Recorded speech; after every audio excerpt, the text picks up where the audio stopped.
Bu kurs bu darajada hayotimni o'zgartiradi deb doğrusu o'ylamadim. Kursga kelmasdan avval shaxsiy rivojlanish, shaxsiy brend, marketing bo'yicha tushuncham yo'q edi. Eng yomoni o'zimni blogimni yuritib bilmasadim. Kursga kelib, SMM shaxsiy brend nima ekanini yanada yaxshi tushundim va eng asosiysi o'zimni blogimni yuritib boshladim. Kursda quri SMM shaxsiy brend bo'lmadi. Maqsad qo'yish, maqsaddan ishlab borishni o'rgatdi. Eng asosiysi deadline bilan ishlashni o'rgatdi. Vaqtni nerga sarflash, nerdan ishlatishni. Kursni eng yoqqan tarafi, doğrusini aytaman, avvalgi proyektlarimda 2 million, eng patolog bag'i 2,5 dan ishlar edim. Kursga kelib turib, o'qib, o'zimni blogimni yuritib turib, chek narximni 2-3x oshirdim. Kursga kelmasdan avval kursni o'ylavadim, boshqa kurslardan hammasi maktab o'quvchisi, yosh bolalar deb o'ylavadim, lekin xato o'ylagan ekanman. Kursda doğrusini aytsam, eng yaxshi o'zimman.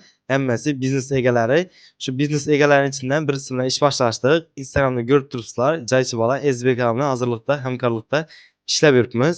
O'zi kursni ko'p maqtashim shart emas. Kursda o'qib chiqqan bolalarning natijalaridan bilib olsangizlar bo'ladi. Aytadi-ku, 1000 marta eshitgandan 1 marta ko'rgan yaxshi deganning sizlar ham maslahatim 1 marta kelib o'qib ko'rishlaringizni tavsiya etaman. Shunda bilasizlar, ustoz nechik bilimlar bilan, nechik metodlar bilan dars o'tishini ko'rasizlar.